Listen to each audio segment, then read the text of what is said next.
Looks like bog water. So this is Itoen's Matcha Love. So Itoen is a major seller of green teas in Japan. I don't think I've covered many teas on this channel because, you know, it's tea, and unless it's flavored somehow, tea is tea. I'm probably angering a bunch of Brits right now. But matcha is a little bit different from regular green tea. Most tea is made by steeping dry tea leaves in hot water. You are drinking the off fluids of fresh or dried tea leaves. Matcha, on the other hand, is made by taking shade-grown tea leaves and turning them into a fine powder like moon regolith. It uses specially grown leaves, and probably due to the limited production and extra processes required to make it, it usually costs more than regular green tea. I rarely, if ever, talk about prices on this channel, but most standard drinks I buy are maybe about $1 US. Energy drinks are a little bit more, and sometimes those unique, really low production specialty drinks cost a whole lot more. But this bottle, this tiny little bottle, costs almost $3.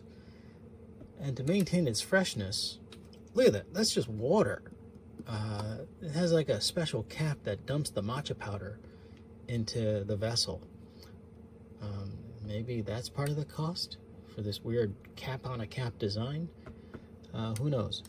But because it uses all of the tea leaf and not just the effluvia that comes off the mummified remains of tea leaves, it supposedly has far more amino acids and polyphenols than regular green tea. You know, some people like to add powder into sweets for that unique bittersweet taste.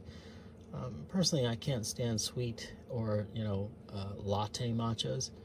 I mean, what other green tea do you know of that can add milk fats and still taste normal? Yeah, for some reason, you know, matcha gets a pass. No, matcha lattes and their ilk can disappear from the world for all I care. But if that's what you like, good on you. There are various matcha ice creams that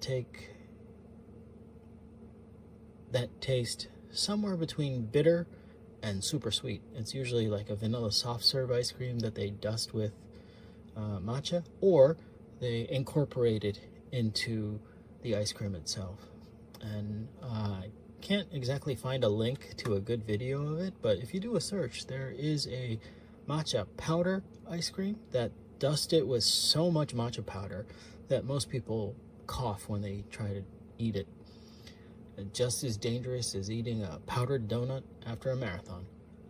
And speaking of dust, I really wonder if, you know, there have ever been matcha powder explosions. You know, like flour mills explode. I'll have a link to a Mr. Wizard's World video as to why that happens. Now, let's see. There's a whole bunch of instructions on here about how you make this thing. And I think I'm gonna defrock this guy all the way down so you can actually see the process.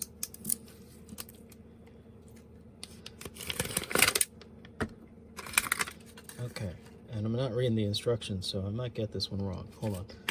Let's read the instructions. Open the green cap counterclockwise. Or is it anti-clockwise in British? And then you close it again. Counterclockwise. Righty-tighty, lefty-loosey. Open. Oh, you see that? That looks really gross. And you close it again. And then give it a good shake. I really should have studied up on, you know, powder encapsulation. Like, oh wait, this has like an agitator built into it. Well, that's why I was getting that rattling noise. But getting back to powdering encapsulation, you ever put like pure cocoa in milk and it turns into like little balls of like, I don't know, petrified cocoa? It's got something to do with surface tension, but it's just way too much science. Maybe you can find a Mr. Wizard's World video about that too. But, yeah, look at that. That is green. That is... Yeah, that looks like unhealthy green. That looks like some kind of a moss. Anyway, wait, what am I supposed to do with this guy now? Green cap. Oh, so you take the green cap off. Oh, okay. Oh, yeah, so there's a big capsule of green tea, I guess. And I forgot to put the ingredients and caloric information in it, but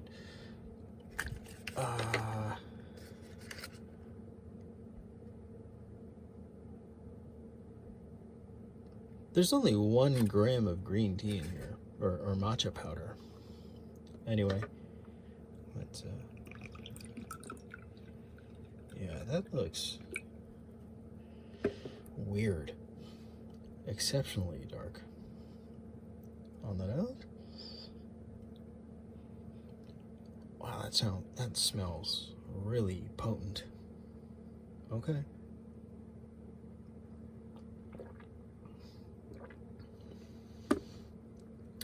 But surprisingly tastes like green tea. I do have like some sort of grittiness.